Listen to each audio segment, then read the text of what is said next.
How are you doing? I'm doing fantastic. How are you? I'm really good, thank you. Good.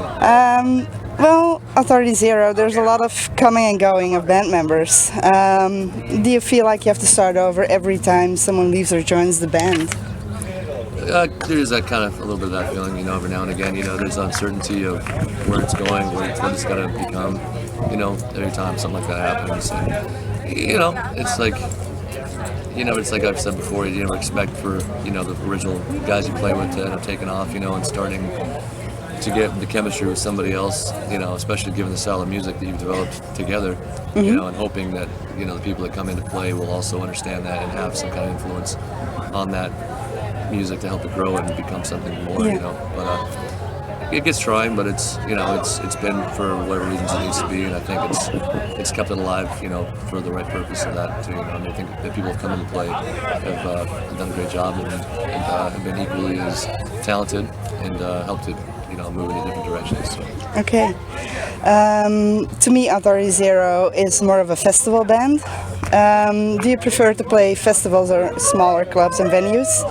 It's kind of the cliche answer, but I like playing both so much. Okay. It's both so different. I mean, the club shows, we played a club show last night back in Germany, and it was just awesome. It's like kids are right there, it's like the old saying, it's like you're right there sweating it out with everybody, and everyone's right there in your face. They can scream back to you and like right into the microphone, and it's a completely different feeling than playing the festivals, which festivals are really fun too. You have all the bands out here. Obviously, these guys are over here playing wiffle ball, and it's like a big camp out here, and all the bands from all over the world come in. It's like everyone's just hanging out, having a good time, partying. It's like short 30-minute sets, so everyone's kind of got the mentality like we're gonna get up there, we're gonna kick ass, get in and get out, and then we're gonna hang out with our buddies and watch our friends play all night. Okay.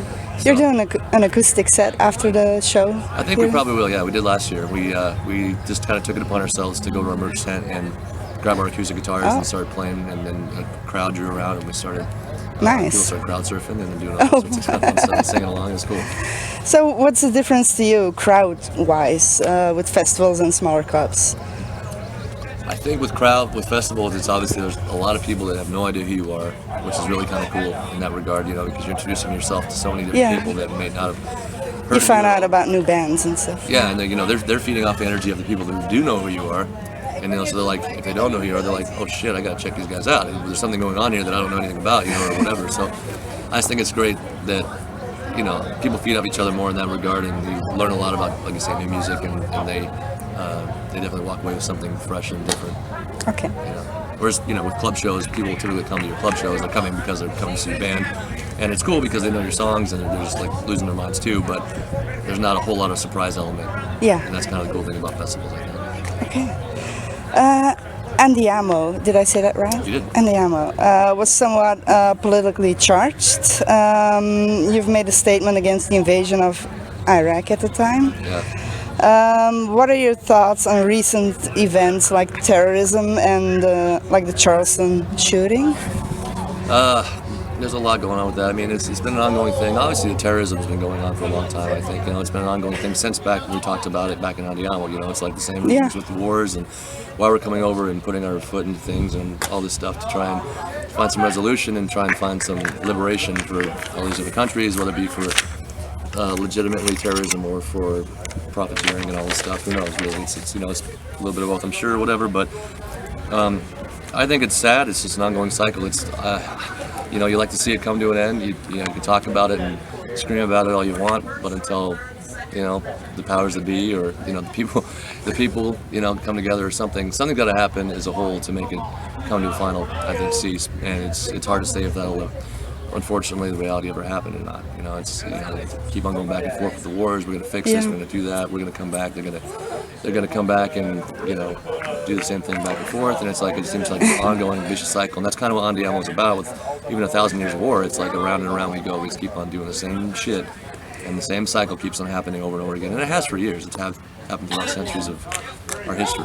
So I can only say I hope there is some peace at the end of it all, but it's hard to say if there will be or not. Do you think you can make a difference? I think that everybody can make a difference by talking about it, by saying something. Musicians obviously, by encouraging kids to think in different ways that they might not have, and to get out there and, you know, voting, all this stuff, you know, just doing things that they think aren't important that may actually be important, and you know, speaking their minds about it a little more, and just trying to make that kind of impact. It's going to come down to the people as a whole, I think. So I do think that individually it starts with one person and then it kind of spreads. It'll spread, yeah. Well, reggae influenced music always sounds like happy and relaxed music to me. What does music mean to you? What kind of music do you listen to when you're down, when you're stressed out? I listen to, it's hard. I mean, sometimes I listen to even heavier music when I'm down and out, you know, it's like, it's nice to get that aggression out. You know, it's nice with the reggae stuff. You know, I love reggae music very much, obviously, too, so it's like, it depends on the environment, I guess. You know, out here in Europe, I listen to a lot of heavier music. I think it's because of the environment. I mean, again, it's like there are a lot of heavier bands at a lot of these festivals and stuff, and I think you just kind of automatically are kind of drawn to that and influenced by it. And you know, it's cloudy a little more every now and again, so it's like it's kind of like a natural instinct. I think, you know, sitting by a pool or something, or you know, the beach side, it's like the first thing I'll probably throw on is some reggae music, obviously. Okay, too, you know? yeah. I love acoustic reggae music needs sunshine. Yeah, it feels like it to me. You know, it's like it unfortunately doesn't bring the sun out literally, but it brings it out, you know, metaphorically in some regards. But I think I love acoustic music. I love acoustic music. Like, you know, it certainly helps. Unfortunately, it's like you say, when you're down and kind of sad or depressed or whatever, sometimes listening to those depressing songs, you know, helps you in some regard, because it helps you know that somebody else out there relates to what you're kind of feeling and going through, and cool. You kind of put your head up a little more, I think. Well, a topic I really care about is, like you just said, depression. And I wanted to ask you again, if you don't want to talk about it, just say so if it's too personal. But have you ever been through a period of depression, and what got you through it? Absolutely, I have. You know, and it's like I've been out here on the road. We've been out here for 4 weeks, and you know, you get lonely out here. Obviously, you have your friends and your buddies and stuff, but you're not hanging out all the time. And so you go through those chunks. You know, like you say, if it's darker, gloomier weather, and you're away from home and friends and family, loved ones, it's like you get in your head a lot. You know, you have a lot of time to think. You have a lot of time to overthink. You have a lot of time to really, you know, kind of go to a dark place if you're, you know, if you are alone too much out here sometimes. You know. Yeah. And, say when that happens, what I do is I end up just writing a lot. You know, that's something that helps me a little bit. At least it gets off my chest, helps me put it out. Yeah. But really, I think essentially it just takes time. It really, Yeah, it's like music, you know, music again. It just takes a little bit of time, in my personal experience, to kind of just get distracted, I guess, or have some kind of event or something come up to where you kind of can take your mind off things and get focused again. You know, and that's my thing. I've had a lot of friends and family who've gone through great depressions, like huge depression states. You know, to the point of like medication, obviously, and all this too. So, but it's a good thing to channel that into something creative, like you write your songs and music. Absolutely, yeah, and I think that's a great thing for people to maybe take into consideration. You know, you don't.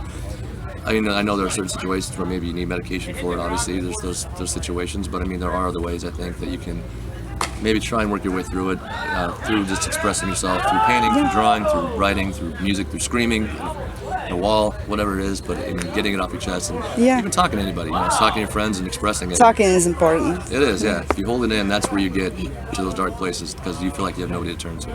Well, I'm glad you took the bad times in life that you go through, and you shaped it. It'll shape you into the person you'll become. And I'm glad you got to do something positive with that. Thank you. Really. Yeah, if you listen to even some of our songs, you know, you'll hear songs that sound extremely positive, and it's all about this great thing. Like I'm talking to somebody else, but I'm actually, in many regards, talking to myself. You know, there's a song called "Find Your Way" that people really seem to enjoy, because it's, you know, it's kind of like, you know, you figure things out in your life at some point. And that's one of those instances. I was going through a really dark time many years ago, and I wrote that song. Yeah. Write a song about it for the better. Yeah. I was like, look, dummy, what's going on? Like, figure it out. You know, it's like you'll figure it out sometime. You know, if not now, then when? If not when, then you know. Whatever. I still feel like society doesn't allow people to talk about it. Like they try to hide it, and it's important to talk about it, and that you have some people who will listen. Absolutely. So.